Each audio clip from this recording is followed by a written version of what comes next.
Hello. Hello, everybody. Hope you can see us and hear us. You should be able to. I'm just checking my little monitor here to see what you see. And there it is. And make sure we have sound. Yep, we have sound. Okay, good. We're cooking with gas. Okay, welcome everybody. Boy, lots of you coming in early today. Uh, of course, Russ was first here. And then we have Brenda right on his heels. It's almost like the two of them are in competition with each other. Okay. And Suzanne is here. Hi, Suzanne. Tamella's here. Jen's here. Stephanie is here. Hi, Stephanie. Donna is here. Pace is here. Charlotte is here. Sue Norfleet is here. It's a beautiful day in Missouri, she said. Here it's just gray and dull. And it was cold, but the temperature went up since we went for a walk by 1 degree. So it's 10 degrees C. Jean E is here. Ingrid is here. Jeannie is here. Karen is here. Glenna is here.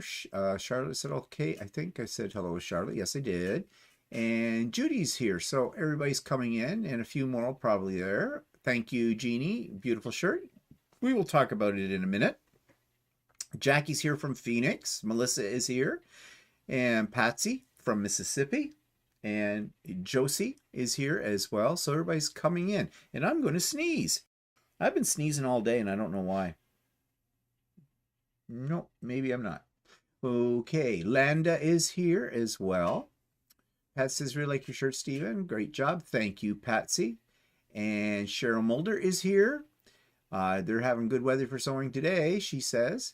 So speaking of that, Russ, of course, probably many of you were on Russ's sewing shenanigans he had today. Hope, Russ, you're feeling better, because I don't know how many people knew or not. I don't know if it got discussed, but poor Russ was not feeling 100%. So, and I did intend to join today, but we had company. We'll talk more about that later. We had company this weekend, and well, they were here a little later than usual, which was fine and dandy. And then they had some other things to do, so I just didn't get a chance to get on, which is too bad. But I'll be on the next one. I will definitely try. I'm not boycotting Russ or anything. We're not in competition. Okay, I fully intended to be there, but circumstances were what And I circumstances were. got busy doing some other stuff around the house here too. Yeah, so yeah, we had a busy weekend. So, Billy's here. Hi, Billy. And Barb is here. Sue Lambert is here from Washington. Um, Inez is here. And Charlotte says she got a lot of sewing done on Russ's Zoom. Yep, that's what they're always good for when I do my pop-up and when Russ does his shenanigans. It's always great. You get a lot more done, and I feel more energized too because I'm sewing with other people. Gloria is here. Hi, Gloria. And Gail is here as well, checking in from Maryland. Inez says you're okay. You're too. But anyways, okay, well, let's get started. So, yes, the shirt. This is the one that we've been sewing. Walter's been teaching me. And I'm pretty pleased with the way it turned out. There is slightly, it fits a little different than the usual shirts that Walter makes me. He sabotaged it. No, I didn't. What happened is the original pattern that I had, the instructor that I had added 1/4 of an inch on the side of the shirt to when you were doing flat felled seams, right? Because they take up a little bit more space, right? And I changed the way the shirt, I sewed the inside seams of the shirt by using the serger, right? And so it was a little bit wider than that, and then when I reprinted the pattern out, I didn't bother putting that little 1/4 inch on the outside, so it actually fits. It's a 1/2 inch smaller. Mm-hmm. And we did put the buttons a little too far over. Yeah, so Walter that was says, my fault. I thought it needed to go over 5/8 of an inch, and actually it should have been. I forgot that I always do mine for 4/8 of an inch, 1/2 an inch. And so yeah, that caused the shirt to go in a little further too. We did do it 1/2 inch in. We did 5/8. We were measuring. 5/8. We measured it 1/2 inch. 5/8. Half inch. You mean from here to here? Yeah, 5/8. But we put my ruler on it when you showed me. Yeah, and 5/8.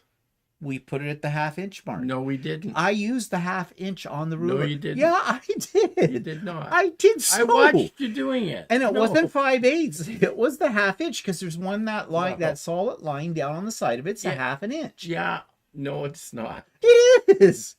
Yeah, it is on the ruler, but you did 5/8 because I told you to do 5/8. No, you didn't. Yes, I You said did. do 1/2 inch. Measure in I where did you're 1/2 inch. measure it in now to see how far. It's a 1/2 inch. Here's the ruler I used. Here is the 1/2 inch mark on the ruler. Right there, the black line. Right. Okay, let us go here. I'll get it. This is awkward. How can I? Here, let me see. Here, actually, just do it this way. Here, right? See, it is at 5/8 of an inch. Oh. But that's not what I was measuring. Yes, you were. I measured it on that line. You told me to do that.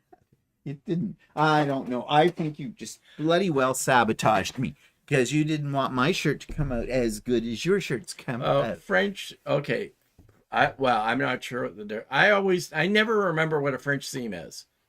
But I have to look it up, so I can't tell you what the difference is.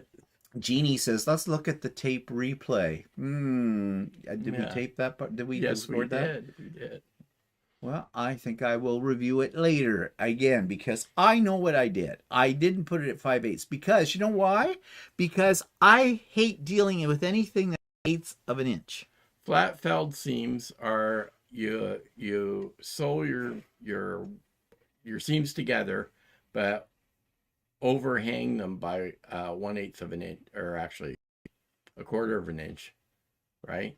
And then you fold that down, and then you fold it over, and then sew it. Okay. But anyways, it's done. I'm happy with it. And it just means that I have to get a little skinnier to make it feel a little bit looser. It's loose now, but it's a little It small. looks loose. You're just too fat. Well, I'm still breathing, but you make that comment I again, and you won't. I made this shirt one size smaller than I normally do. Yeah, but it was a XXX. No, it's a 2X. No, it was 3X. No, 2X. No, 3X. There's no 3X. Well, you made it a 3X, probably because you added a quarter. I don't know. Yeah. Who cares? Anyways, I'm very pleased with the end result. Am I going to make another one? Not now, not real soon. I have other projects to work on, and I don't know if I ever will. I mean, I didn't dislike making the shirt, but it doesn't turn my crank like making a quilt. Put it that way. But maybe I might, or maybe I'll try a quilted shirt, jacket, short vest. I don't know. Down the road. At least I did learn a few things. So that was what was important. It was definitely out of my comfort zone for doing this kind of thing. And apparently it was out of Walter's. And you know, the war cry of a garment sewer is, it's close enough. Well, you don't have to match up stuff unless it's the two front parts or whatever. You don't have to, like, I mean, in a quilt, you have to match the blocks together. Otherwise, like, I mean, if you make it if one block's a little bigger than the other block. I'm quite aware. Yeah. Well, yeah, but you don't have to do that with a shirt. No, so. I know. And that drives you, as a quilter, that drives me nuts because we're used to things being very precise. And you're going, oh, you know, somewhere between 1/4 inch and 3/8 of an inch. Just be consistent. What is somewhere between 3/8 of an inch and 1/4 of an inch? Now well, that was when you were doing the line for the sleeves. Yeah. When you were doing the basting line, and that's just to gather the sleeves. Yeah. Throw them in. Yeah. We don't deal with the boat. It's like saying, well, that'll quilt out. I guess this will sew out. I don't know. Whatever. It's a different attitude, I think. Definitely a different attitude. So a few people have come in while we were arguing here away. Thank you, Gloria. Pamela says, very nice shirt. Enjoyed all the videos while making it. Good. Glad you did. I think I saw Andy come in. Yes, Andy's there. Oh, Russ says he's about 80%. It was a good day. Okay. Well, hopefully, Russ, you'll be feeling better tomorrow. Um, go to Chick-fil-A tomorrow. I know that's comfort food for you. Yeah. Charlotte's laughing at Janie. Says, look at, yeah, Ingrid. Oh, need the ruler. Um, oh, Landis says, Walter, I always say wrong, then right for French seams. Oh, so what is that for the folding over and Yeah, I that don't. Yeah, I wrong don't side, usually right do side? French seams, so I think I've only ever did. I only ever did one once, and I can't remember how to do it. So I have to look it up every time. Oh, Patsy, yes. She says, I think Walter's cruising for a bruise, and this is very much typical. Yeah. Uh-huh. I always lose. Ingrid says, shirt looks great, Stephen. Nice work, and you had a great teacher. Okay, let's not let it go to his head. I was surprised at his patience. He didn't screw up that much. Actually, I was very patient with him because he would try to take over and do more of it. And the only way you're going to learn is if you do it yourself. And he's going, well, let me do that. You're like, no. I would get impatient with him. Yeah, you would because you Give me want to that. do it. Yeah, give me that. And I said, no, it's I my said shirt. fold it over 3/8 of an inch, but just guess, right? And he's folding it over like half an inch. So Well, you told me to guess. I'm not good spatially. I'm not with Mary. Quite honestly, I am not. If you told me, you said, go into that room, what approximately do you think the length of the room is? I wouldn't be able to tell you. I can't tell you right now if this room is 8 feet, 10 feet, 12 feet long. I have no concept. It's 21 feet long. Well, that would be a little under, wouldn't I, for it? But see that's what I mean. I can't, I never have been able to perceive distances. So even when I'm quilting, I mean, sure, you do a quarter of an inch all the time. You'd think you would know. But if I didn't have my sewing machine set up for that, I would not be able to eyeball it. I'd probably end up with 3/8 of an inch or 5/8 of an inch or something. How much is 6 inches? Yeah. Whatever. I've always had that problem. I tell people I am geometrically challenged. Angles, measurements. No, I don't know. So I'm sure I'm not the only person in the world like that. I'm sure there's other people. I make it up for it in other ways.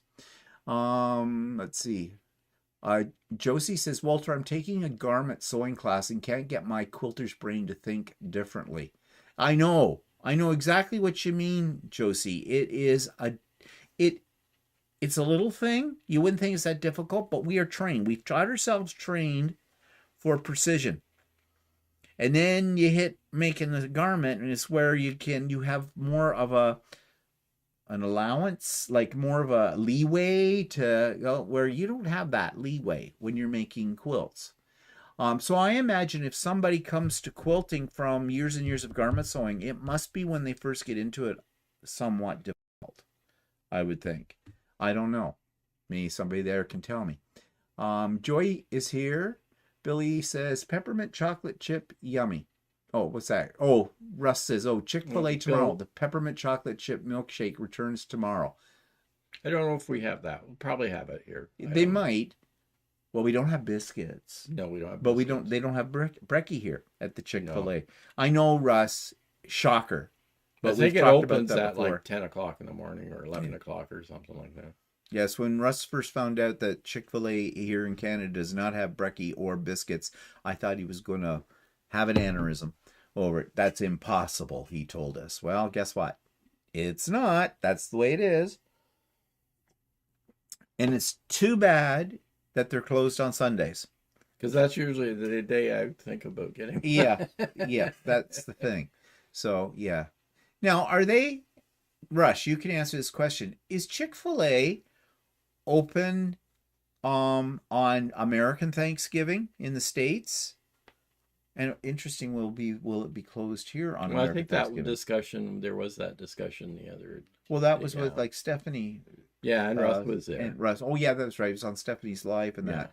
So and the conclusion is that they thought that it probably is closed. Yeah.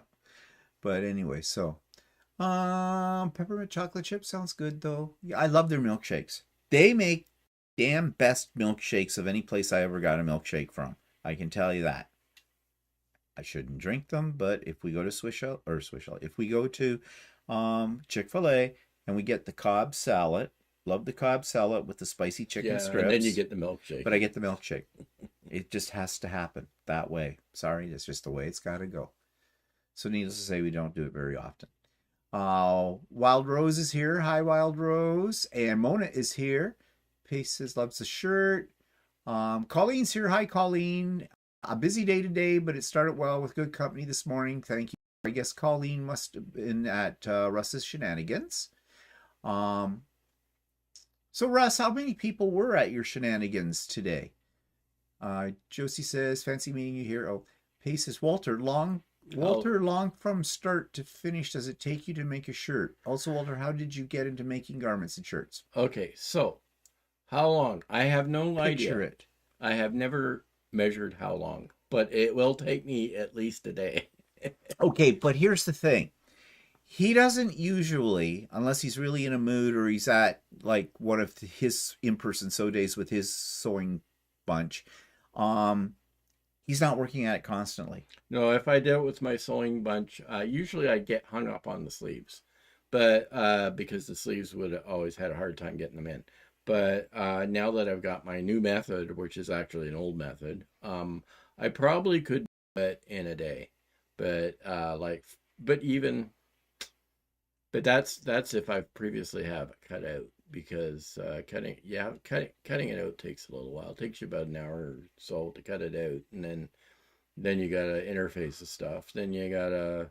So it'll probably take. It was estimated by the guy that taught it, says anywhere from 10 to 15 hours to do it.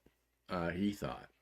Now I would say that's a fairly correct estimate. Depends on how fast you sew too, and how many mistakes you make.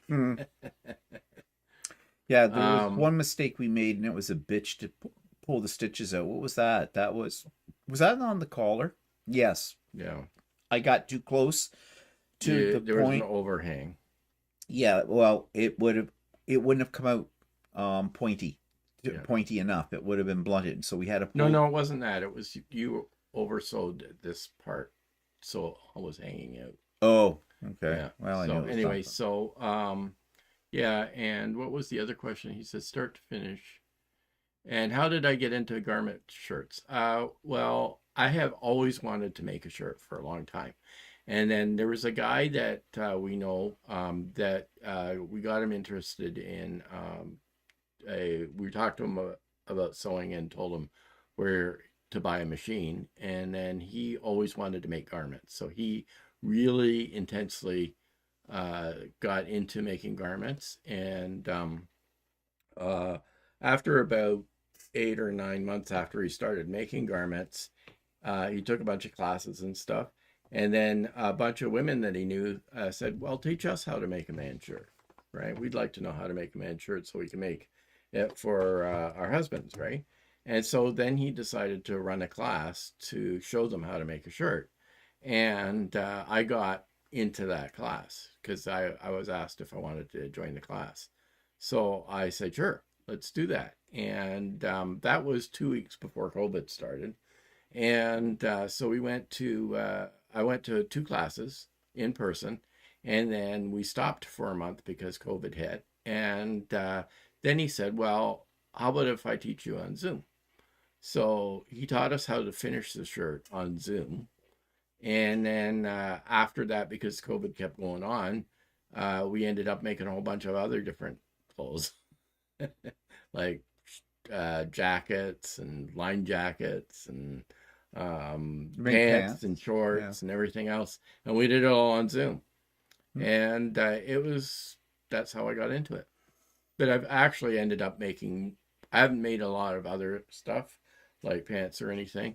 I ended up making mostly shirts, but I do want to make some other stuff as well. Yeah, to date, you've made about 17 shirts. Yeah. I think 15 of them are mine. Yeah. Mostly short sleeve. I've made a few long sleeve too, but I want to make I'm not sure if I want to make more long sleeve because I tend to wear short sleeve shirts most of the time. Yeah, well, short sleeve shirts, I can see that they're more complicated because you've got that cuff you part have to do the cuff, and more buttonholes to do. I didn't think buttonhole thing was going to take me as long as it did because using the machine, but it is even though you're using a buttonholer and everything for it, the special foot for holding down the button, that's a little tricky to keep it where you want it to be until you get the first couple of stitches into the button. So that was a little bit of well, I'd never used that thing, that shank thing, before. Well, I've sewn buttons on some things before, but I've never used the shank thing. Well, what happens if you don't use that, then your buttons are hard to close. And you can't really do it on the top button. It's the hole's too big, right? But we didn't do a top button on this shirt. I know, because I don't do it up to start with. So because the button's so small. And so I usually don't even, if I do put a button up there, I usually don't do it that way. I just sew it on. But anyways, I lived through the process. I'm glad that I did it. I learned a lot, as I said. And like I said, I don't know. I might attempt another shirt at some point in time. Not right now, because I got a ton of projects going on. And I'm starting to get a little overwhelmed again with the things I want to get done before, like, December kind of a deal, because some of them are sort of Christmas gifts and other things like that. So just backing up here to see what people said. So yeah, Russ says that Chick-fil-A is closed on Thanksgiving, and they're closed, Jackie says, Thanksgiving and Christmas. Well, I would assume they would be closed at least on Christmas Day, because I mean everything is. And Russ says he thinks they had about 15 or so at the height of the shenanigans, but he can't be trusted to count. But Charlotte has confirmed it. She thinks it was 15 too. So that's a good number. Good, healthy number. So I would say successful. Yes. So I'm sure, Russ, you are thinking about when you're going to have the next one. Just a heads up. I'm thinking either November. I think November 30th is a Saturday. Is it? What's today? Today's the 17th. So no, that's not. Let's see. So actually 23rd. No, yeah, 30th. 30th November, I may have a pop-up sew day, or I might have it the weekend after, which would be the first Saturday in December. Not sure yet. I guess you missed. Because when's your in-person one? I don't know when the next one is. I don't know when they picked. Oh, they had it when we went to the Quilts of Valour last weekend. No, they had it this weekend, right? When we had Bill and Mark here. Okay. So I declined. So yeah. Pace says, Walter, you do beautiful work given that you've not been doing it for very long. Quite impressive. There you go. Thank you. Pat on your back. Actually, it's not really that difficult to sew. It's just it's not. It's time consuming, but yeah, it is. It's a little tedious. I found it a little tedious. It is, considering you only have about 8 or 10 pieces. 8 or 10 pieces or whatever of fabric to put together. It is time consuming to do it. Yeah, but we got through it. Ceely's here. Hi, Ceely. So, what else? I've been working on a few things. So I'm going to talk about these more on my episode of the Idiot Quilter. My brain's not functioning well today. That could have been the wine last night, because there was quite a mass quantities. We'll come to that. But here's what I'm starting again. 2 years ago, I started this project. Everybody was doing this project. It's the Barn Star Sampler. And it's got a lot of really cool blocks in it. This one is one of the larger blocks in it, so I started with it first. I started with this block last time, 2 years ago, and I got really discouraged because my block was not coming out. It was supposed to end up 24.5 inches, and I was not coming out with that, and my individual blocks within it, or units, were a little off, and I just got frustrated and put it away. And then I thought the other day I should get it out and try again. I had some problems again. So I'm going to talk about that on the Idiot Quilter, so stay tuned. Now, this block that's here does measure what it's supposed to, but I had to do some finagling to get it in there, and that was a bit of a pain in the rear end. for it. But I'll see. I don't know. I may never get this quilt done because it is frustrating me to no end. And I don't know. I know lots of people made it. I don't know why I'm having a problem with it. But I have to make 2 of this block. So I've got the pieces cut out for the second one. I'm going to be really, really, really, really extra careful and observant when I make the second one and see if I come up with the same problems again. Because I shouldn't have any problems with it. It shouldn't be that. I mean, there's a lot of little pieces, but it should go together pretty good on that. So I'll talk more about that on the Idiot Quilter. Okay, now this is an old project. Okay, this one I finished 3 years ago, probably. And it's been sitting in. I have these big bags that I put my quilts in. We've talked about the big bags because thanks to Sue Norfleet, who enabled all of us on Amazon, we bought these big storage bags that are made of cloth and that have a zipper on them. And that's why I keep my quilts in. But I have a label on the bags. And I have a couple of bags labeled potential gifts. And this was in one of those bags. Well, when we were outside earlier today saying goodbye to our company, our next door neighbors were putting up their Christmas lights. And I was telling them about one of my quilts going up for Hope Air. I'm going to talk about that too because I got some concerns. And about donating quilts and things like that. And I said, and they said, well, you guys available to come over for a drink before Christmas or whatever? I said, oh, yeah, sure, fine. We kind of do this. It's become a bit of a tradition with the neighbors. 2 years ago, we went to their place, had a drink before Christmas. This year, last year, they came here. Now we're going to their place. But I said to them, do not get us anything because it was getting a little ridiculous. It was almost moving into competition area because I'd be giving them a quilt or table runner. They'd give us some nice bottles of wine and some, they gave us a nice wooden like cheese board kind of thing and that. And I just thought, this is getting ridiculous. We don't need to do this kind of thing.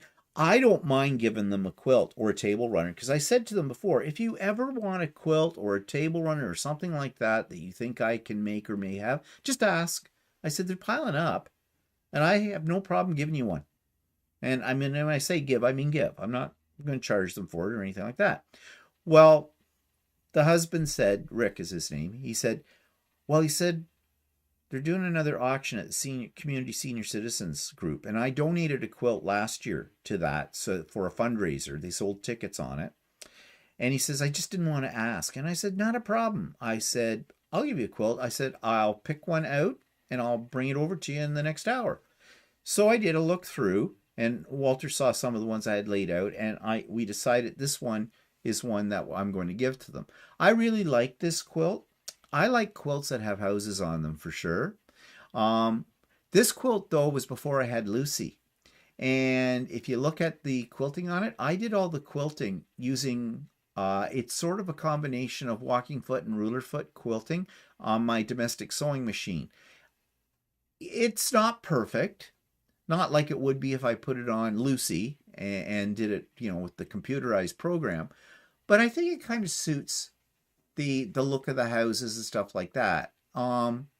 What's your opinion? Yeah, actually, I liked it right away. I didn't realize it wasn't quilted on Lucy right away, but I looked at it and saw that. But it looks great, I thought, when he pulled it out of the bag. And high praise.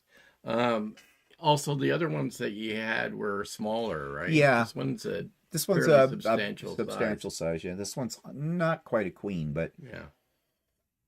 So I folded it all up and took it over to them and gave it to them. And I think they made last year $400 on my quilt, which is, in my way of thinking, but they are senior citizens that are buying tickets on this. They were selling the tickets for, I think, $2 for a ticket, or how'd that work? 3 tickets for $5, something like that. They're senior citizens, people on pensions and that kind of a thing. So, I mean, you can't really ask them for much more than that, and that's okay. If they were happy at the senior citizens with what the money they raised for it, then that's just fine by me, because that's why I'm giving it to them, so I can support them. We're not members. I was a member when I was when I turned. I have been thinking about taking a membership out just and see if there's anything, but I don't know. Yeah. You can go online. You can see all the courses. And you have to pay extra for the courses, though. Not a lot, but a membership is only, I think, $20. I joined it when you have to be 55 or older to join, and when I retired, I was 55, and so the first thing I did was I joined up, because there's a branch. There's 4 branches in our town of this, and there's one that's fairly close to us. And I took some genealogy courses there and whatnot. I was a volunteer for them and did a couple of things as well for them. They used to have great lunches. They have a little cafeteria, and you can go in and you can get a ridiculously, well, at that time, I don't know, things may have changed, but ridiculously cheap. Like, you can get a soup and a sandwich and whatnot, which were decent, for like $5 or less, something like that. I forget then. And so sometimes when I was over there taking one of my courses, it would fall in around lunchtime, and I'd have my lunch there as well. But I let my membership lapse, and I haven't really found anything on their book that I really, really want to get involved with. So yeah, I didn't do it. But should look again. You never know what that comes up. But they do have some fitness classes, and they have pickleball, which I don't know if I'd like pickleball, but they have that. It's something. But I'm busy all the time, so I don't know if I really got the time for it. And watch, it'll probably be the stuff I would like to take will be on Wednesdays when I'm doing sewing with Stephanie and Steven. So, I mean, that comes first. So, anyways, let me go back here. Oh, do I have another? Yeah, okay. I am very proud of this. This is an awe moment, okay? This is entirely 3D printer printed. This is a Christmas house. It was a lot of little pieces. I'm really glad I have 5 3D printers, because it took a while to get all the pieces printed, and then I had to organize them in baggies and things like that. It lights up. There are lights inside of it down at the bottom and up in the tree. And gluing these parts, some assembly required, quite a bit of assembly and gluing. I'm not very good with glue. It gets my fingers. Actually, you took the picture on the table, and it's got the lighthouse in behind, and it's got the lamp in behind. Oh yeah. There's a lamp and a lighthouse. Ignore those.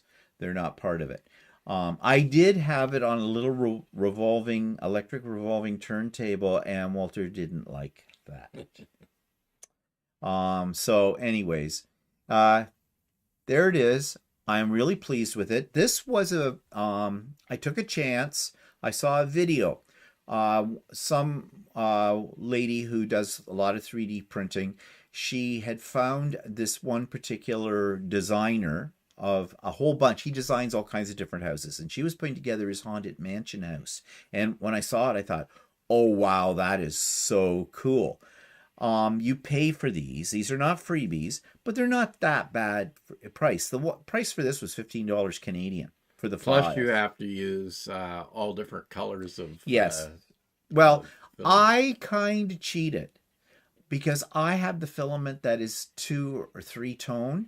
So I really didn't. I just let it do its thing, because I figured it won't matter. But you could just do, solid colors of whatever. I think it's kind of cool, this color scheme. It worked out as far as I'm concerned. But the gluing was the problem, because not all glues are the same, and not all glues will stick to what's called PLA, the plastic in these, and it's a bit of a bitch. So I did some research, and the lady that was putting the haunted hut together recommended a Gorilla Glue, a precision, a specific type. So I ordered that up from Amazon, and then I did a general search to find out what glue is best for gluing PLA, and most people said they had success with CA glue. And I went, well, what the heck is CA glue? Well, CA is a short form for a chemical formula or something. Essentially, it's super glue. So I ordered a couple of bottles of super glue, but it's a little different from the super glue you might instantly think of that comes in the little plastic tube and you stick your fingers together and can never get them apart again. You know, that kind of thing. This would do that with your fingers too, but they were bigger bottles. Some pieces it would stick, other pieces it wouldn't. I found if I did a combination of the two glues, chemically mixing them together, they kind of held better. And then they had to dry, and they weren't like super glue is really usually quite fast, not with PLA. So some parts I had to sort of hold for a while until they sort of set up, and then it took about 24 hours for the glue to cure, so it was strong. But after all of that, it went together pretty smoothly because the Sky's diagrams and everything he has are like architectural qualities, which makes me wonder if the designer is actually has architectural draftsman background for them. And I'm very pleased with the way it turned out. So I would really like to make the Halloween man. He has other Christmas houses too, much more elaborate. This was the easiest one and the least expensive. Like I said, $15. He had another one that was like a huge mansion thing that was about $24 or something Canadian to buy.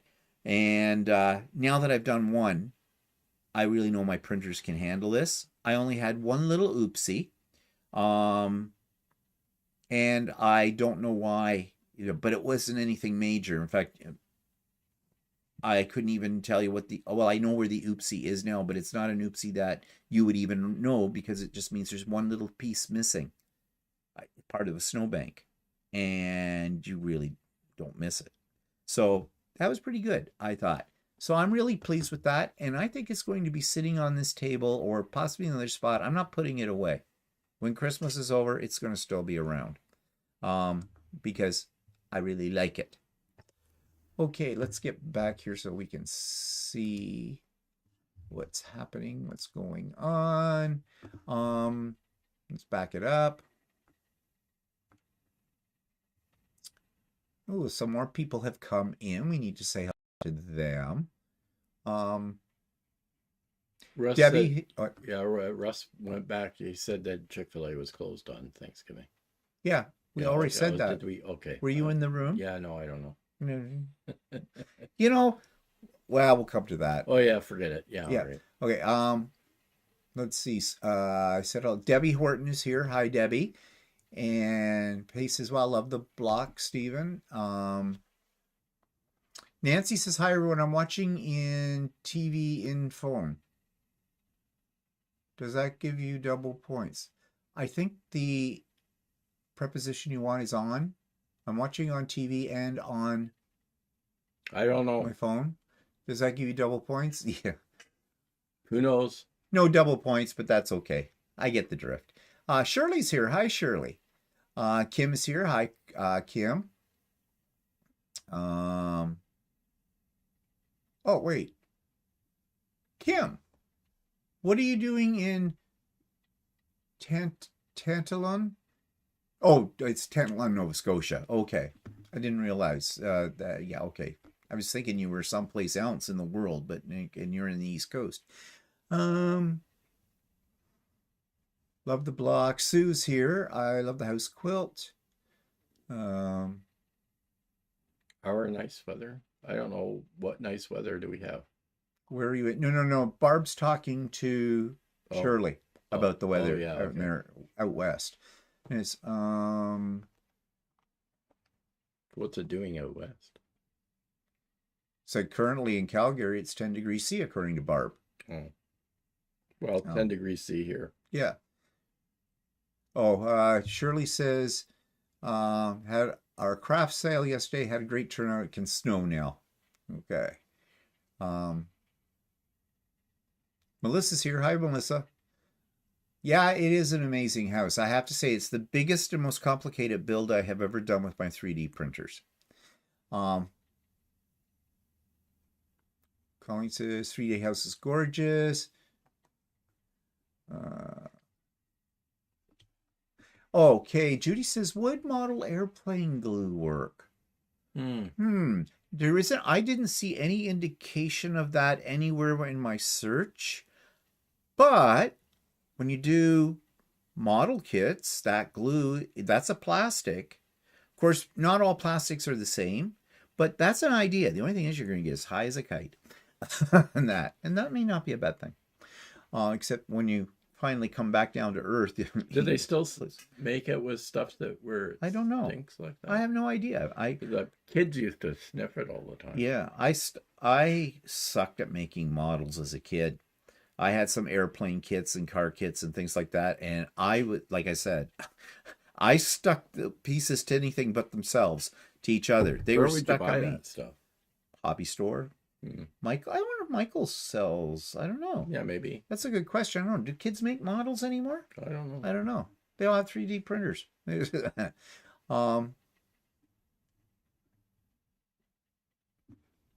Barb says the big white start in the center almost looks like Fabric a star. draping, She must. yeah. Looks like a fabric draping. I guess.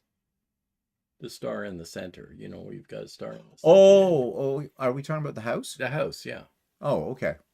Oh, I know what you mean. Yeah, that's supposed to be, that's the Christmas tree and it comes down and, yeah, I get it. Yeah, you're right. It does. Soon says, love the house. Don't make me buy a 3D printer. Yeah, I know. Darn spell check.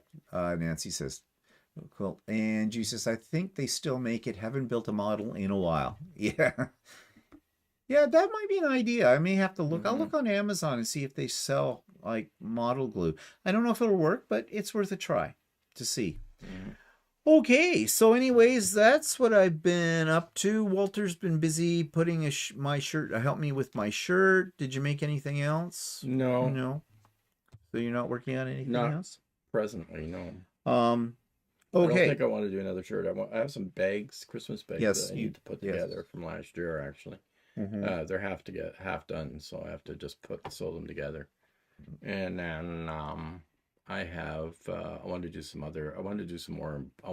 embroidery because I'm getting tired of making shirts. Isn't that a good thing to know? Because our next project for So Chatty, we're going to do a series on putting together, and if you can reach over there onto that tray, you see, and go for the second stuff, the tray sitting on top of that, go for the second one. This is what we're going to make next. A freestanding gingerbread windmill. It's a Christmas project. It's an in the hoop project. It's a combination of freestanding lace and freestanding embroidery, and you have to put it together, and it's many, many pieces. I just have to figure out how we're going to do this. Right now, my initial reaction is I will do so many pieces. I'll divide it up. Walter will do so many pieces on hiccups. We will have to make a decision as to what colors of threads we want to use so that we're in the same ballpark, and then we'll put it together. So the tricky part is going to be recording it, because we'll be in two separate locations when we do it. So there'll have to be some editing and that kind of thing. But that's what the plan is next, because I've had a few people ask me back a while ago saying they'd like to see how you put one of these things together. So I thought that might be what we'll work on next in conjunction with each other. So stay tuned for that. And and just while I'm talking about things coming up, Sewing with Stephanie and Stephen, usual Wednesdays, 9 a.m. Zoom links below. Okay, so let's talk about the quilt. I was talking about donating quilts and things like that. Well, here's a problem I am finding with charities. And I've had this discussion with a few other people, and they have agreed with me too. Charities are thankless organizations. Yep, I said it. I know that's probably blasphemy. You know, if we're going to donate to a charity, we should do it out of the kindness of our heart and not expect anything in return, blah, blah, blah, blah, blah, blah.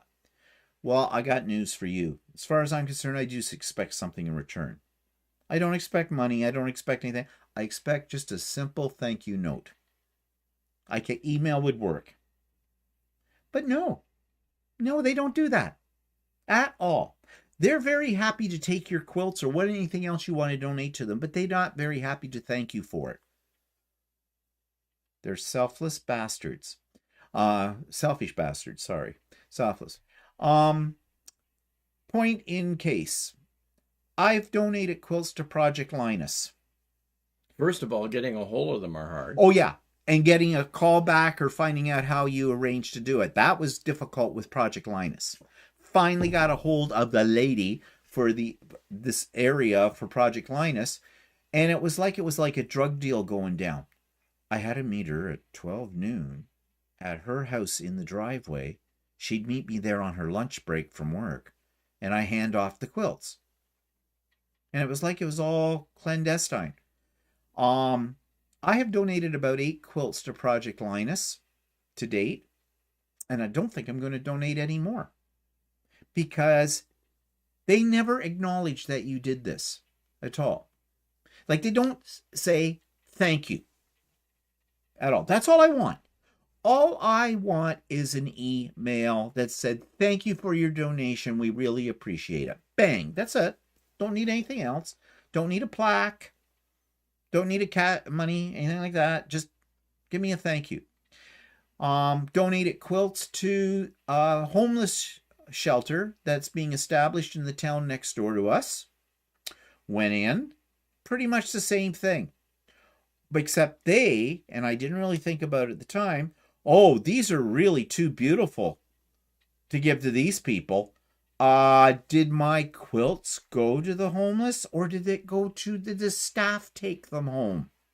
And I never thought of that before because I'm kind of a trusting person.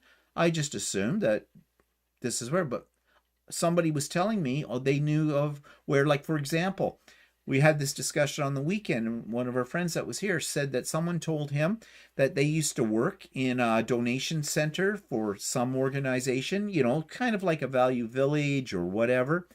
And the people that were there that were volunteers who sorted out the stuff, they would pick out stuff they wanted first before it ever got out to go with it. Well, that's not right.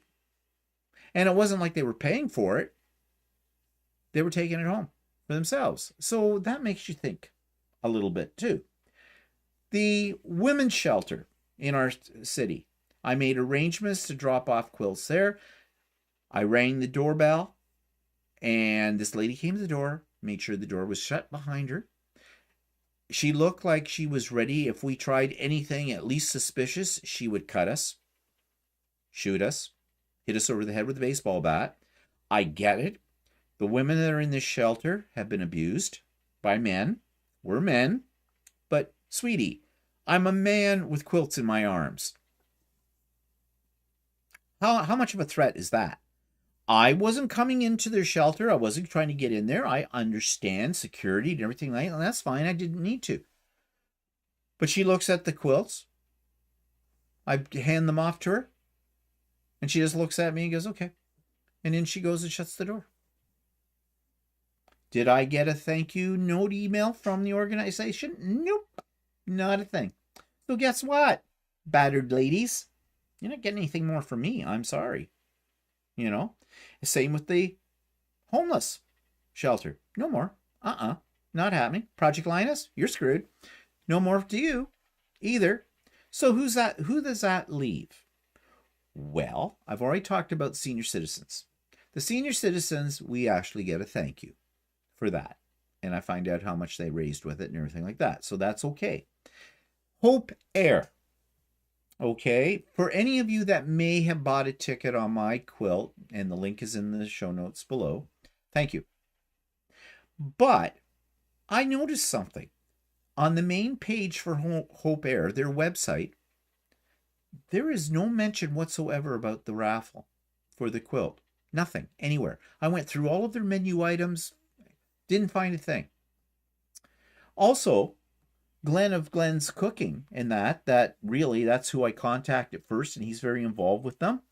He said he was going to talk about it on his channel. I have yet to see a video on there. Maybe I missed it, but I kind of watch all of his videos, and so far to date, I have not heard a word about it. And I contacted the organizers that I was dealing with, and I said, have I missed it? Is there a link on the web page, on the home page for it? Because I don't see any link, and so and I don't see any mention of it. How are people coming to your site going to find out about this raffle? So yeah, if you want to make money, you got to advertise it, right? So I was told that, yeah, they were going to be posting it on their Facebook page. I went to their Facebook page yesterday. There's nothing there at all. So the raffle, you have until December the 5th. People have until December the 5th to buy a ticket. And after that, well, I guess the raffle happens. And I'm going to ask them how much they made from it. And I'm going to ask them, and if they've made like diddly squat on it, I'm going to say, are you happy with how much you raised by the raffle? Because you didn't raise enough to cover the cost of the quilt if you had to have purchased it from me. You didn't advertise it. What is that all about? It isn't my raffle. I just donated the quilt. So again, I'm feeling a little bit let down with these groups. You try to help them out, and they're their own worst enemies. They need to get their acts together. You know, they're crying for money and donations, all of these places, and then they do nothing about it. Who do they want to do the work? I told them, I said, if you were expecting just from my YouTube channel alone to promote this, I am promoting it, but I don't have that many subscribers. It's not that far reaching. We have a niche. Quilters. Quilters don't buy raffle tickets on quilts. They make them. So if you don't get the word out there to people that aren't quilters or whatnot, where is the money going to come from? I'm having difficulty understanding the logic. So we'll see how that all works out with it. It wasn't my intent for them to raffle it anyways. It was just to put in an airplane to keep the passengers warm when they're headed towards a medical facility, and give them the quilt when they get there, because most of them are probably going for chemo or something like that. And I've heard that, it's very cold, the whole process. They have chills and things, something to keep them warm and cozy. So, yeah, I'm very disillusioned right now with these charities out there. And I don't know who to give my quilts to, because... So except for Quilts of Valour, you said... Oh, Quilts of Valour. Oh, yes. And I think that's the way I'm going to go from now on. I think I'm going to put most of my energies into quilts that I want to give away into Quilts of Valour, because they definitely showed their appreciation. The group we went to, you heard us talk about it last week. Great. We had a wonderful time there in the whole bit, for sure. So at least that is a good cause. But I don't get it. My family's not quilt worthy. I gave a quilt to our friends that came to visit us this weekend. More about that in a minute. But let's back up here for a second and see.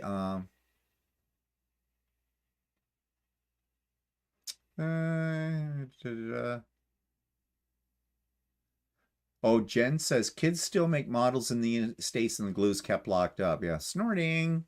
Yep. Pat says, my husband walked around with a part of the Christmas ornament glued to his finger one year until I could find some remover. It's easy enough to do. Ask me how I know.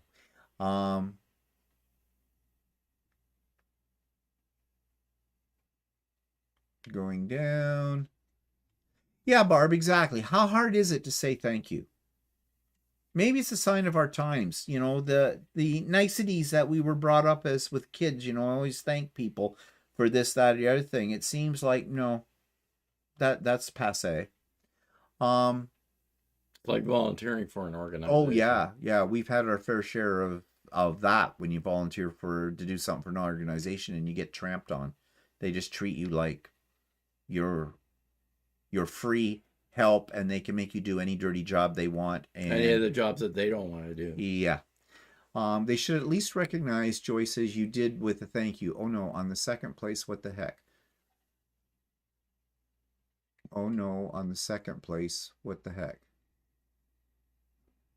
Yeah, I'm not sure what you mean by that, but anyways, yeah. Yep, a thank you goes a long way, Debbie. You're very true. That's very true. Yeah, and as basically, It is. It is a thankless society. Debbie says, for your information, Quilts of Valor is still so slow in getting me pairing letters so I can long arm them. It drove me batty. So I started telling the ladies, just send me what you had and I'll get them done. I did 33 last 2 months. Pairing letters. I'm not sure what that is. Does that have to do with who the quilts are going to or that kind of thing? Yeah, is that patch that they put on the back? Maybe. I don't know. I'm not sure. I'm confused by that. Gail says they expect you to do everything without any thanks. That's right. That's right. And I don't know. I don't think I'm being selfish to expect a thank you. I really don't.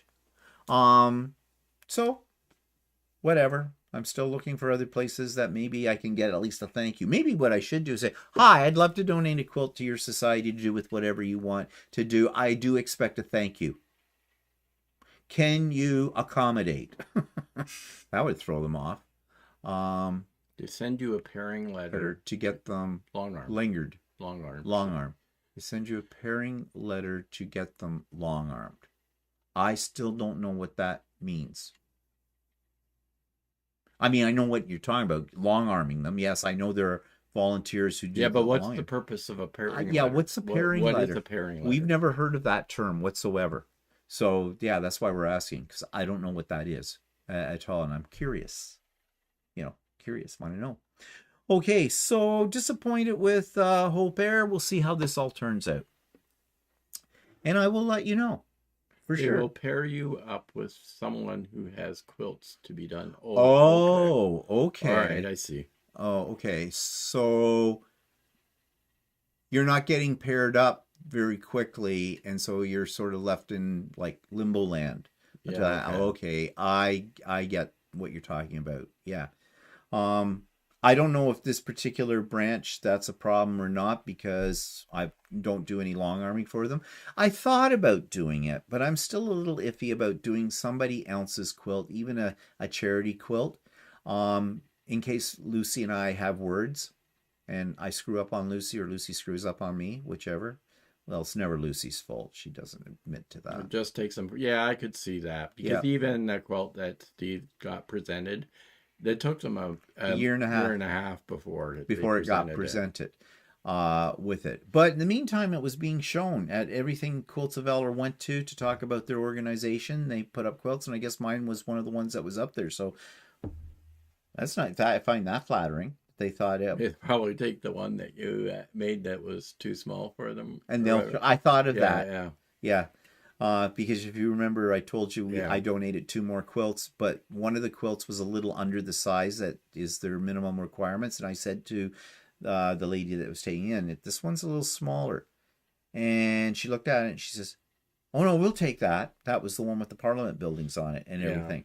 But I thought in my head, after I heard that my other quilt had been hanging up at some of their displays, I thought, well, I could see them using that one for that. But if that draws in people to support Quilt of Valour, that's okay. They'll go to car shows or they'll go someplace like that, and basically they have a donation jar type of thing, and it's to get people to donate towards it. So if that helps, that's okay. It's fine by me. You have the quilt, you do with it whatever you think will work best for the support of the organization. Debbie, I'm going to sneeze. Maybe not. Debbie says, the ladies are telling me they have 20 to 30 needing to be long arm, but they only get to send me 2 at a time, and then they need to go back on the waiting list and start all over again. Well, maybe they do it that way, though, which would definitely make the process a longer process. But I wonder if it's because they don't want them a whole bunch of quilts going to maybe a long armor who isn't as fast as others, or maybe not quite as dedicated for one reason or another, and wait forever for those quilts to come back finished. Maybe that's why. I don't know. I have no idea. I'm just guessing. There must be some reason. There must be a reason, but what it is, I don't know. Thank you, Tracy. So, moving on. We had a cleanup week, 2 days, Monday and Tuesday. I got it. the laundry room. It needed it because to get to the washing machines, we basically had a path. Things were piling up. It was a graveyard of old appliances that we had replaced but didn't do anything with.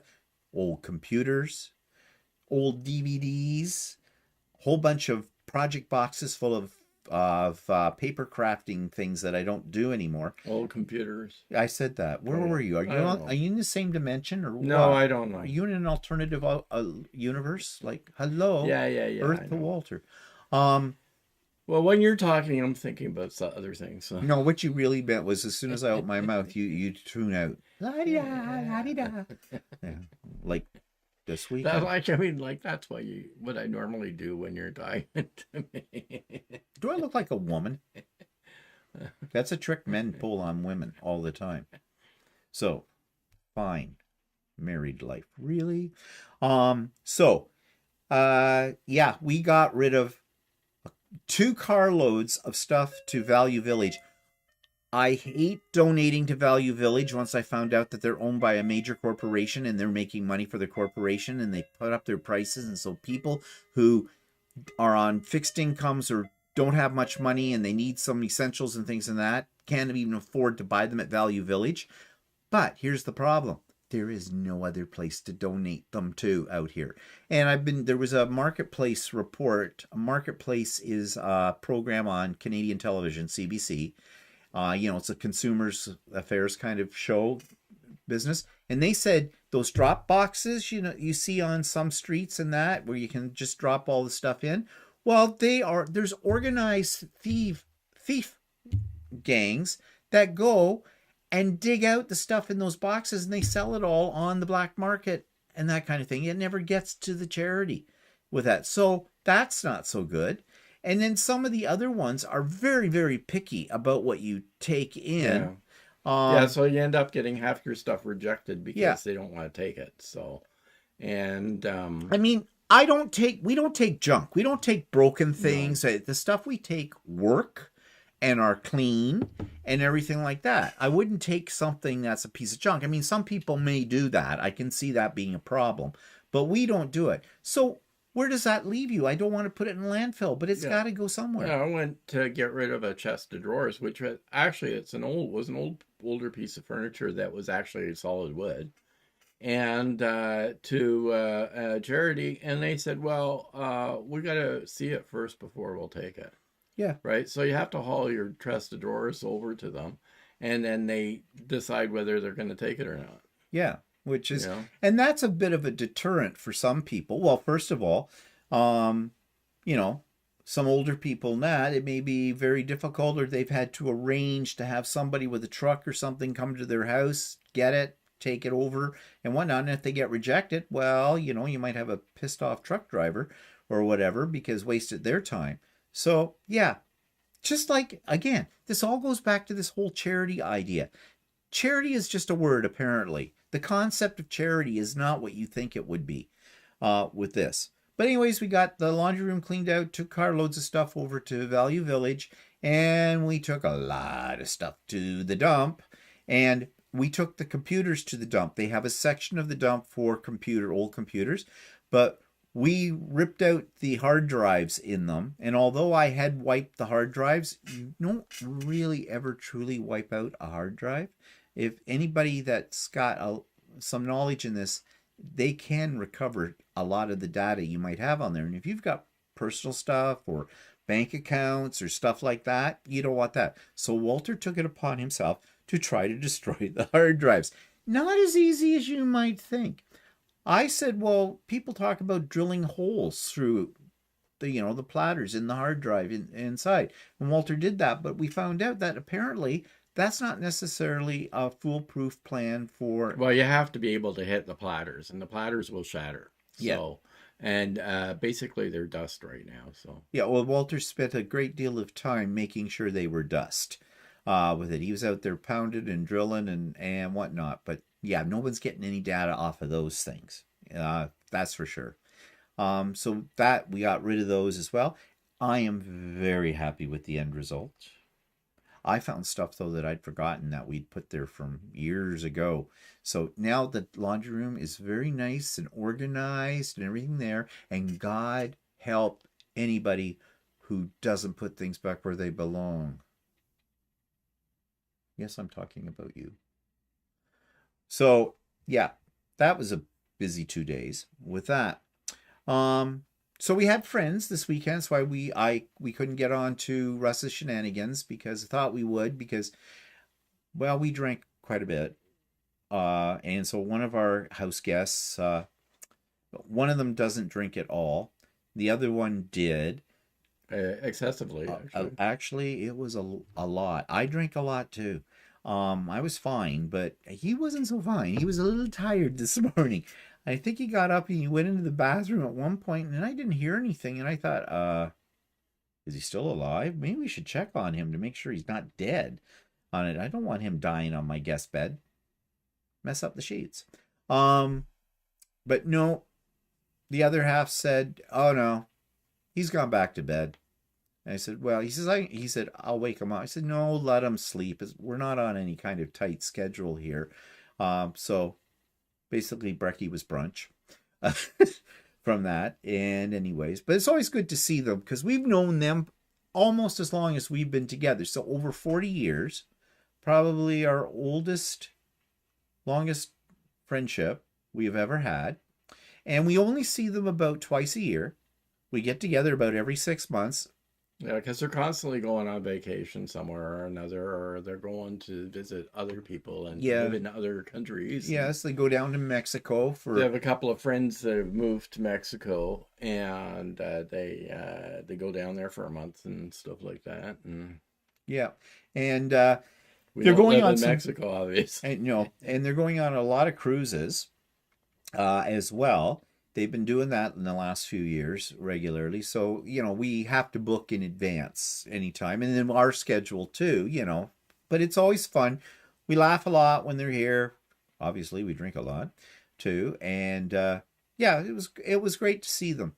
But I'm a little tired now from it all. But yeah, so that was why we did not make it to the shenanigans day of Russ's. No, I said we'd known them for a long time, but we met them in a snowstorm. We went to a party 40 years ago, picture it, and it started to snow, and it got really bad. And they had driven in from Toronto, with another friend of theirs that came out there, and basically there was no way they could get back. The roads were so bad in the whole bit. Well, Walter didn't live at that point in time. We did not live together. In fact, we had only just met, kind of a thing. And so Walter said, well, you can come and stay. I've got a couple of guest rooms in his house, and they own. And so they spent the night there. And to thank us for doing that, they had us out to their place in Toronto a few weeks later, or a month later or so, for dinner.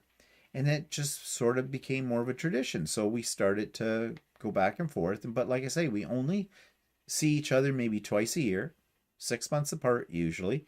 And we go into Toronto to their place, and they come out here to our place. We switch it back and forth. But it's always like no time has passed. Except this time I did notice, we've become old men, all of us. We're not youngsters anymore. I mean, the oldest one in our group is 71. And then the next one is 68, 69. And then the next one is turning 68 in 6 months. And the baby will be 67 in January. So, yeah. And you're sitting amongst a bunch of old men. We talked about medications and what health problem we have right now, and about doctors and pharmacists and everything.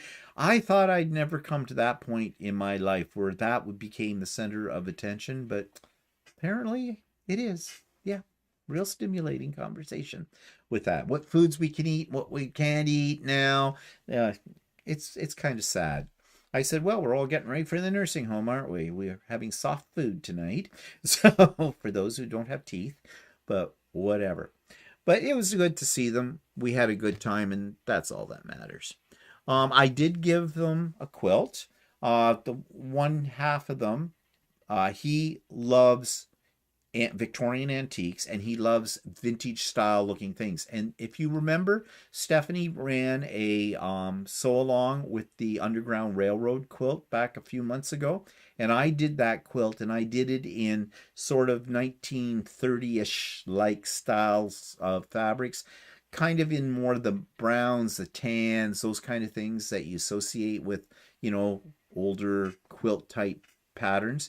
Not usually my color scheme, but I knew when I started working on the quilt, I knew exactly who I was going to give it to because it is perfect. I've given him several other quilts, but this is his style. He loves that. And he did. And he'd asked me, I guess they're going to see a friend who's like me, a fanatic about gnomes. And he knew that I made gnomes on my 3D printer. And he says, can I get you to make me a gnome that I'm going to give to this other person? And he says, I'll pay you for it. And I says, no, you won't pay me for it. I'll make you. Do I have gnomes? I have gnomes coming out of the yin yang that I've made. So and I made a few more. I gave him a variety of colors and sizes, and I put them all in a bag. And when he came here, and I says, okay, you can either pick one gnome you like, or you can take them all. He took them all. So that was okay. That was fine by me. I like doing that kind of thing, as everybody knows, have 3D printer, we'll make gnomes. Yeah. So we had a great time with them. You saw the 3D printed Christmas house, so we don't need to talk about that. So let's talk a little bit now that Halloween is over and we're coming towards American Thanksgiving, which is almost an event here in Canada for us because, of course, after America Thanksgiving comes Black Friday as such, and whether or not you're going to get deals or anything from that, I don't think you get a heck of a lot of deals, but anyways. So what I want to know from the Americans, because Thanksgiving for you falls very close to when Christmas falls, is one of those holidays more important to you than the other?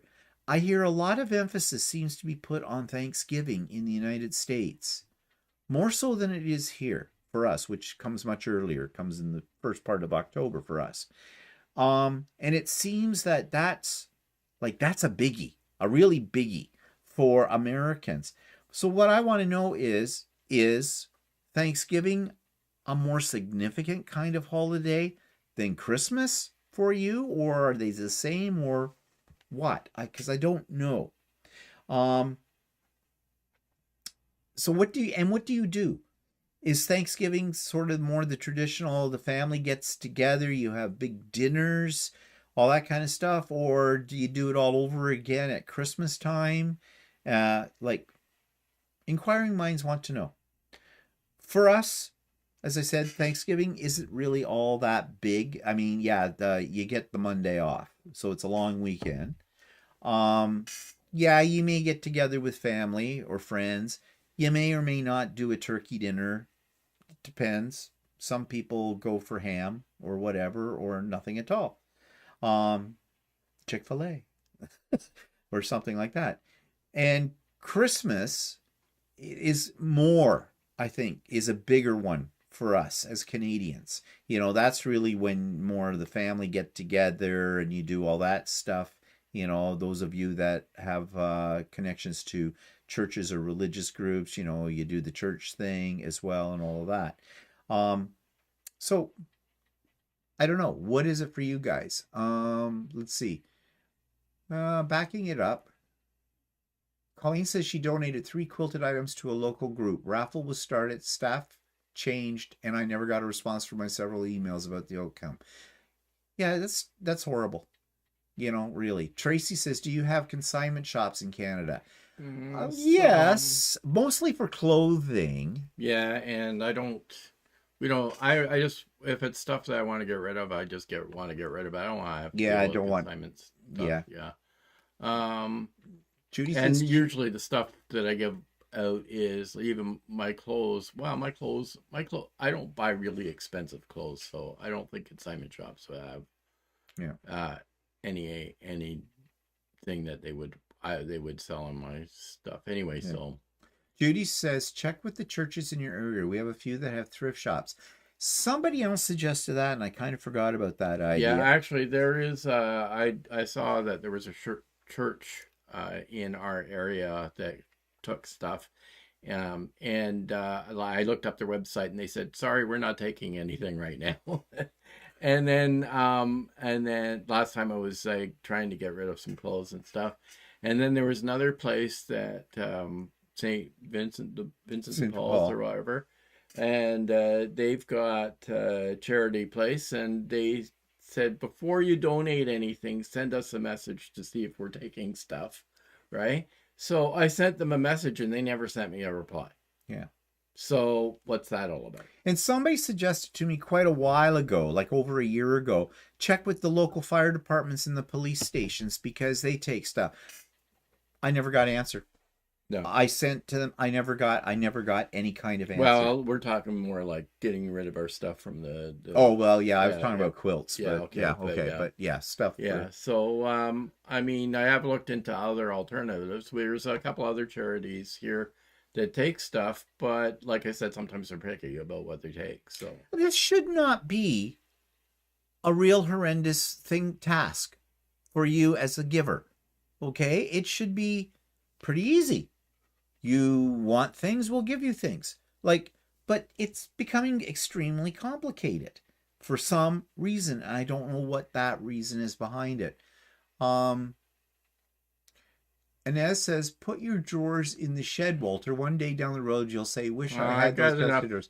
I've got enough crap in my shed. Yeah, he does. He does. You know, if I need drawers, actually, that old chest of drawers that I got rid of, I didn't want it in my shed, and the drawers didn't slide well anyway, so I had no interest in putting it in there. So now here's something interesting. Sweet Granny says about like destroying your hard drive. Put computer in a tub of salt water for half a day. Destroy the hard drive. It won't destroy the hard drive. It'll destroy your computer, but it won't destroy the hard drive because the hard drive will not rust. It's actually made out of a type of glass, and putting it in any liquid, the only liquid, I looked it up online, the only liquid that they recommended for you to destroy the hard drive was sulfuric acid? Sulfuric acid or muriatic acid, which are both caustic. Yeah. And I don't have any of that. And so I basically drilled it and smashed it to bits. And it was tiny bits. Like there is no way anybody in their right mind could ever put those tiny bits back together again. So yeah, they're nicely destroyed.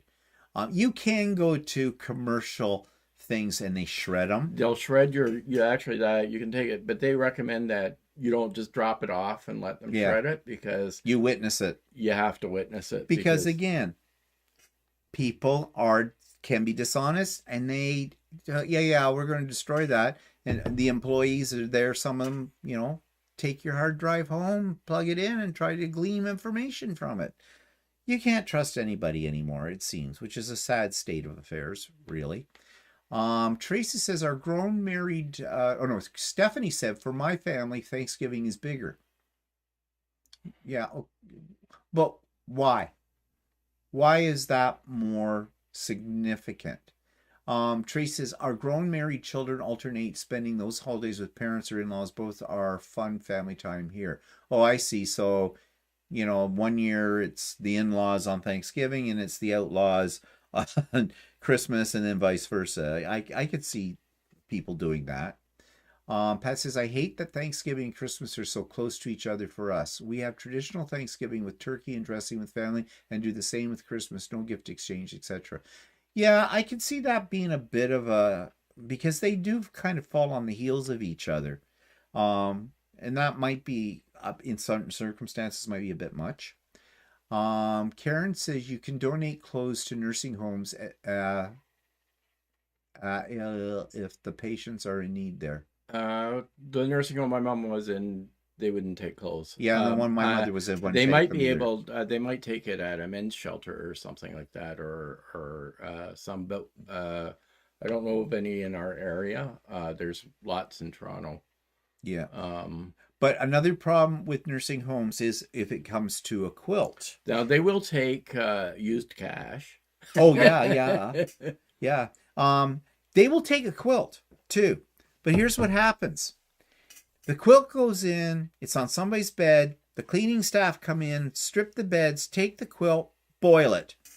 They take it and wash it in industrial machines and they just destroy it. How do I know this? Because I took things in from my mother, like clothes and things like that when she's in the nursing home, and they absolutely destroyed it.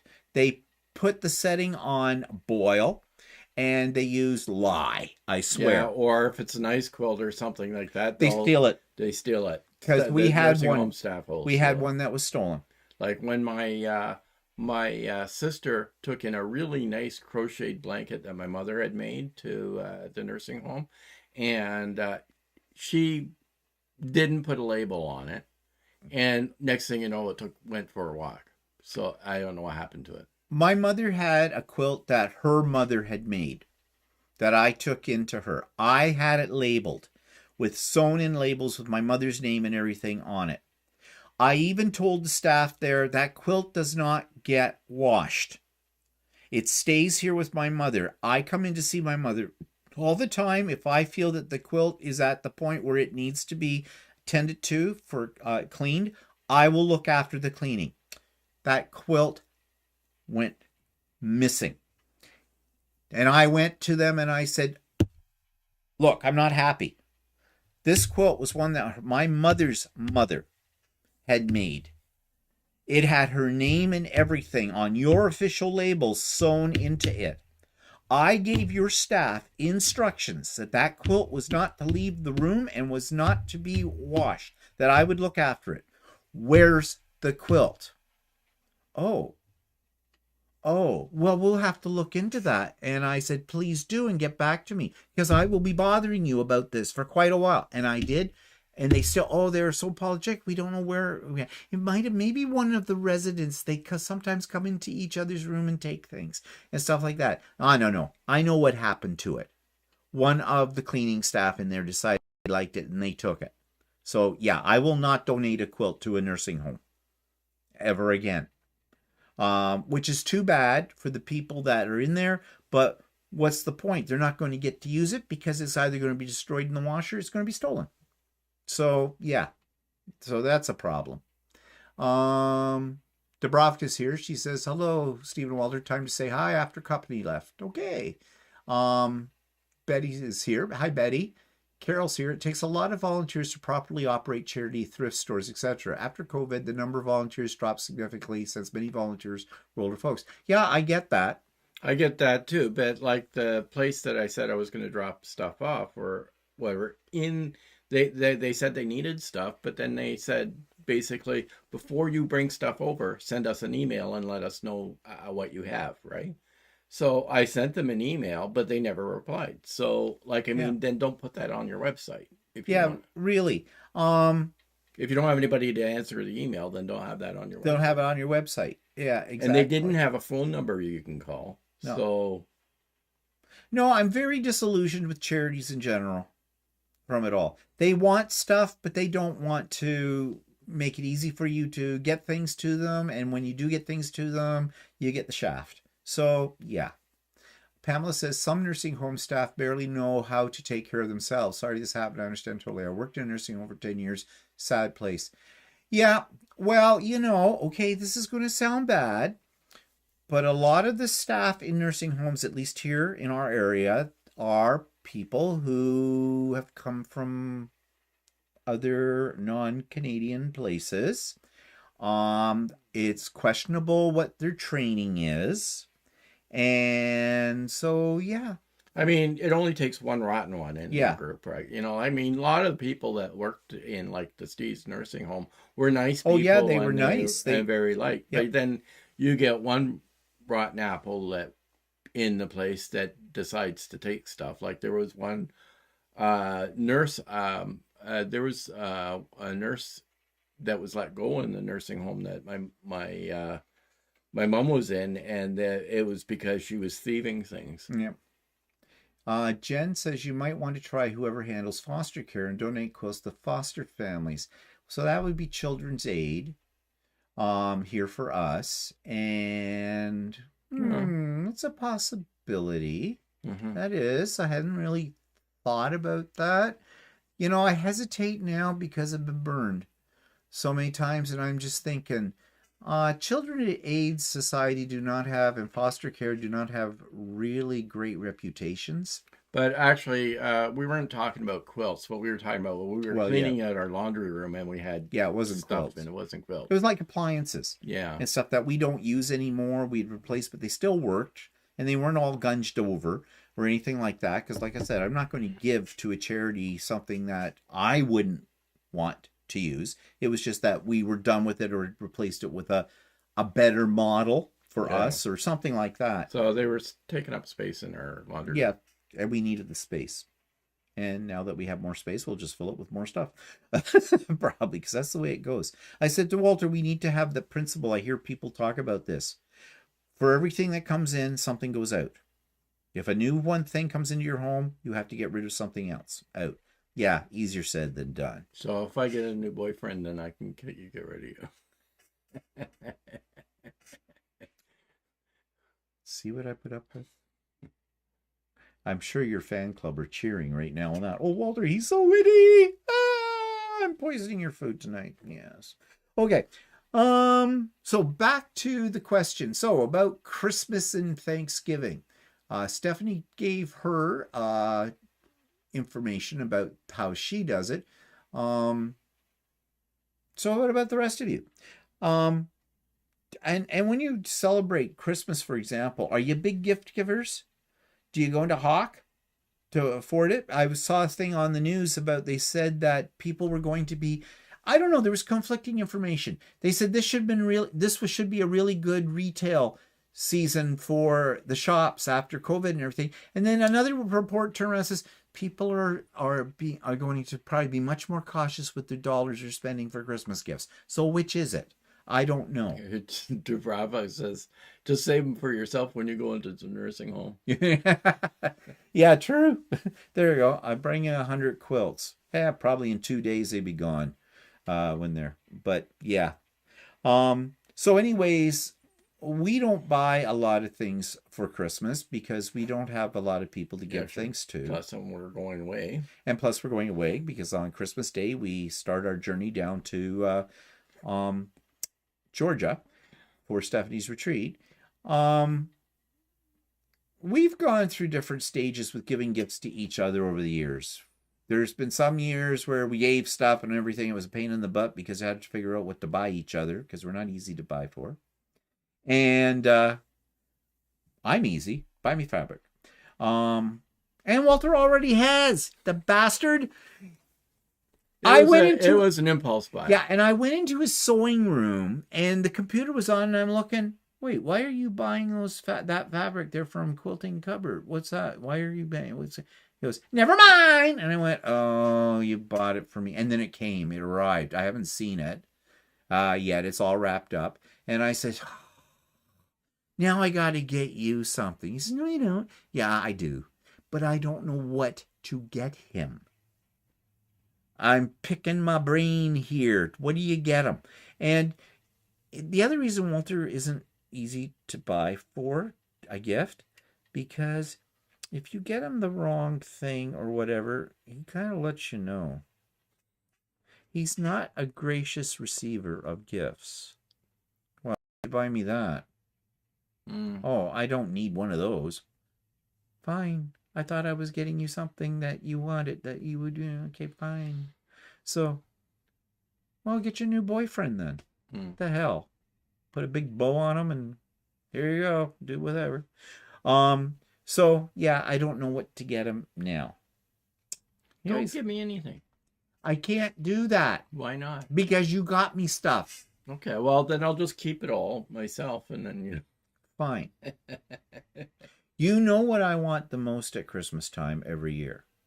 What is the one thing that you get me every year that I want? Oh, and you usually wait for it to go on sale. Jellies. I love jellies. Jellies, they look like the little fruit slices or something, and they're covered in a lot of sugar and they're really bad for you. I love those.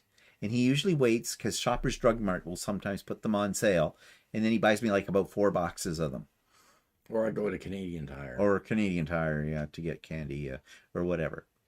That I love. But anyways, I don't know. So I don't know. Are you people big gift buyers, or do you cut back? We've tried the old draw a name thing. We did that in my family many years ago because it was just a little bit overpriced, and the problem was you'd draw the name and they go, oh shit, I got Yeah, it. Barb from Canadian Tire. I bought a whole pile of them last year. Canadian Tire does sell candy. They tasted a little like rubber, but they're No, they're nice and fresh. Yes, they were. They were very fresh. Especially at Christmas time. They sell a lot of candy. Just actually. a hint of 10W40 oil, but to make some slide down. No, they were good. They were good. So backing up, it says, Barb says, Walter, you're already in trouble. Yeah. Charlotte says, I make a lot of gifts for Christmas. Yeah, I was going to ask about that. And do people appreciate that? Because you hear horror stories, right? You spend all this time making something you think is really, they're going to really love in the whole bit. And then, a month later, you come to their place or something and it's hanging out of the dog's mouth, chewed up, or whatever. Jackie says the 3 grands are at the age where they don't want many toys. They prefer books and gift cards. See, I used to love giving books because to kids. When they're reading. But then kids get to the point when, like everybody poops? Yeah, like everybody poops. Or whatever. Or Walter the farting dog. Yeah, Walter the farting dog. Yeah, love that one. It's a classic. It stinks, but it's a great one. But when my nephews and nieces were all younger, and also being someone who has a degree in English and was an English teacher, literacy is very important to me. So I wanted to get them started off. But those were, when they were real little and they had lots of pictures in them, they were excited by that. But as they got older, it was like, oh God, underwear, the same effect there. So then you had to think of something else. And then you just ended up, when they got to a certain age, you give them money. They like money. Teenagers like money. But, I don't have to worry about that anymore because I don't buy anything for my nephews and nieces. They're all adults. They can buy their own crap. Out there, and we don't exchange gifts. My parents are gone, don't have to worry about them anymore. My brother and his kids his kids are all grown up too. They all live out in BC, so don't have to worry about that. And we don't do any kind of gift exchange with my sister and brother-in-law that live out here. So yeah, now I do have something for my sister that I'm going to give her, but yeah, since she won't take one of my quilts, because as it came out of her mouth when I said to her when she was redecorating her bedroom, I said, would you like a quilt for your bed or a bed runner or something like that? I can make whatever you want, or, kind of to go with your decor. I have no place to store it. Okay, that says it all. You are not quilt worthy. And she's barely table runner worthy. But yeah, whatever. So yeah, I don't make a lot of things to give to people because there's nobody to give them to. And Walter doesn't need a quilt. He can make his own. We have lots of those here in the house. So yeah, it's a difficult thing. But on the other hand, it's cheaper. I used to spend a lot of money at Christmas time on Christmas gifts many, many years ago. But now we can buy ourselves gifts. Yeah. And I don't even know what to buy myself. So, filament. For the 3D printer, fabric. But I'm the kind of person, if you give me a gift, I feel I need to give you a gift as well back. I really do. I mean, maybe I shouldn't feel that way, but I do. Because I do. It's just me. So now I don't have to get Walter. I'll think about it. No, good. Give me a list. I asked him today, I said, weren't you going to order, because, Walter lately has been buying a lot of pots and pans and houseware stuff. stuff. But that's too expensive because I haven't spent that much on there. Like I don't care how much it costs. Knife sharpener. Yeah. He wanted this fancy knife sharpener, and he hasn't bought one yet. And I said, I don't care. I'll pay for it. I'll buy you a knife sharpener. Nothing says Christmas love and spirit like giving someone a knife sharpener so that they can cut your throat with a nice sharp knife. Really? But yeah. So it is a dilemma. Okay, Yeah, it's we're almost way. up our time. Yeah, going on here forever. Just back up. Let's finish up with people's comments. Um, Jen says, I make for Christmas and go to one of my 6 kids to celebrate. My best friend and I celebrate Thanksgiving together on Saturday after. And Thimble, Hook, and Shutter here. Howdy from that. That's um, shit. I'm having a mental block. I know who it is. Um, anyways, sorry. Barb's daughter loves jelly candy too. Yeah, it's Ganon or whatever jellies or something that we get. Yeah. Yeah. And Debbie says, we spend way too much for Christmas, but we have 11 grands and 8 adult kids. Christmas is our thing. It's the best day of the year. Yeah, I used to think it was. Now I look forward to not being home for it. We don't spoil our grands throughout the year, but Christmas is all out toy and store in our house every day. Yeah. Money. One size fits all, Patsy says. That's very true. And Jen says her grands get books. They compile lists through the year and choose off the list. So that's a good idea. You know, that you get them what book they may want. Yeah, that's a good idea. And as I have only one sister, no brothers, and we exchange gifts for all occasions. Oh, okay. Barb says, why don't you play Secret Santa and drop off a quilt with your neighbors on their doorstep? We've done that. Yeah. And it sets up a precedent too. That's what I was talking about earlier. It's to establish a precedent that they feel they need to give us something back. And that's not the point. And I tell them that. I told them that today. If we're coming over for a drink, we're coming over for a drink, but you're not to get us a thing. Nothing. Don't do it. Because I'm not giving you anything. Then that's when I said, unless you want something. If you want a quilt or a table runner sometime, just come and see me. And that's how we got into the discussion about another one donation for the senior citizens. And this says, I've always bought myself a gift, but now I have no space. Filling it up. Are you buy yourself a new house? Gift giving is so hard. Thimblehook and Shelter says, I try to buy hard to find items at truck stops, farmers markets, or Sam's Club. My family and friends aren't craft worthy, even down to baked goods. So yeah. And Tracy says, my husband and I usually give each other specialty Advent boxes, wines, whiskeys, cheese, candles, etc. Yeah, I bought for Walter one year an Advent box of different types of beers from a local craft brewery. And that was kind of interesting, but half of the ones that were in there I didn't like. Yeah, so you know, that's the other problem you have for Walter. He's picky. So, yeah. Chocolate beer. Ooh. Yeah, that was gross. And raspberry beer. Yeah. Walter doesn't like any of the fruity beers on there. But anyways, that's our time for today. Yeah. We've gone over. Thanks, everybody, for joining us again.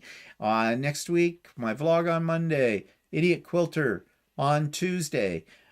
Sewing with Stephanie and Steven on Wednesday. So Chatty on Friday. And then we're back to this again. So tune in for all the programming here. And do check out my friends' channels, Stephanie of Stephanie Stitches, the link's below. Russ of Quilt Meets World, the link is below too. Give them a little love, people, and hit those like bars and subscribe if you haven't to them, because you won't be disappointed. And we'll see everybody next week. So